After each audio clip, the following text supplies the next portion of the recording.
So today we're going to be doing a life drawing class, which is it's a discipline which happens a lot in fine art. It's been happening for hundreds of years, where you help to train your eye to draw the human form in proportion.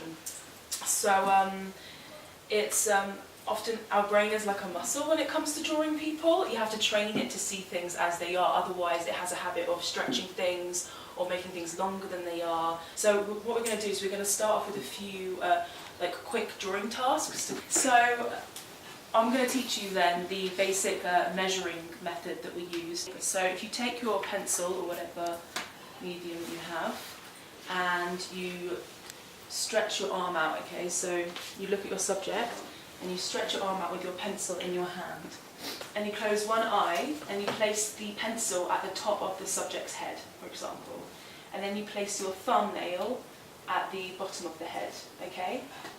Then you go to your paper, that measurement, okay?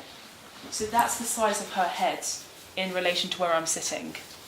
So, for example, that's the measurement of my head. I go 1, 2, 3, 4. So from now on, I'm going to be multiplying all of my measurements by 4. Keep your elbow straight, otherwise it's going to come up different sizes. We're going to do 3 2-minute drawings, okay? Don't worry about measuring, okay? Just worry about trying to get her eyes on the paper, her nose, her lips, and her shoulders, and her hair, okay? In 3 minutes, okay?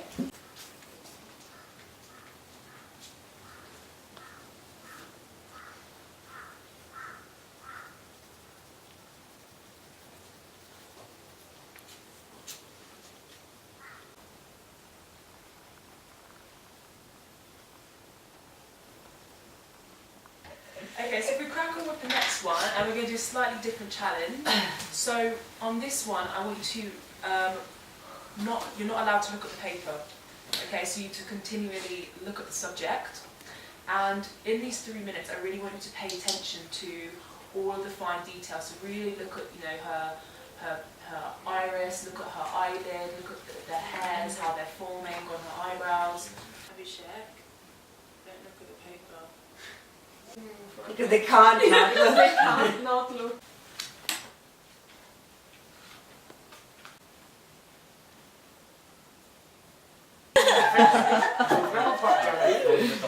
I can't see it. Yeah, it's nice actually. That Picasso-esque.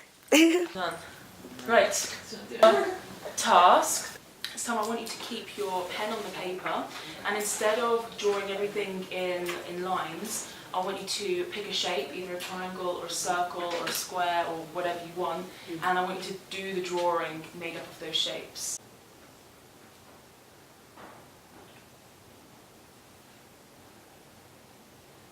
You forgive me. Where you want. How do yours go? Very nice, very Nice. Awesome. Okay, so now we move into a slightly longer task where we can put our measuring method into practice. In this task, I just want you to bear in mind the method I taught you of measuring, and really just try and focus on getting things in proportion before you start shading. So if on this task we just focus on his head and shoulders, and if you start by measuring his eyes, so you get the width of the eyes right, and then measure the gap between the eyes, then measure the height of the nose between the eyebrows. So it's a really good place to start, is the eyes and the nose.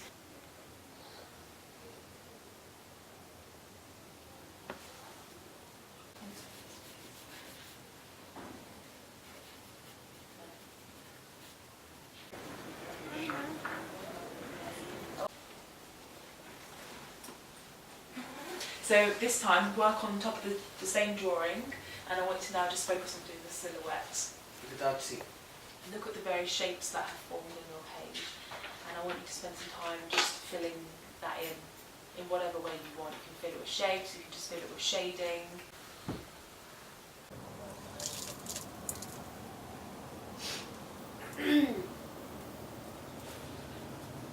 Start by measuring the head, jotting down the size of the head, then measure her arm, jotting down the size of her arm, then measuring the leg that's up on the chair, etc, etc. A basic oval for the head, maybe like an oval for the shoulders, another oval for the arm, etc, etc. And So really pace yourself. Don't jump into shading straight away or doing the eyes. You know, start big first and then go down smaller. Okay. And then.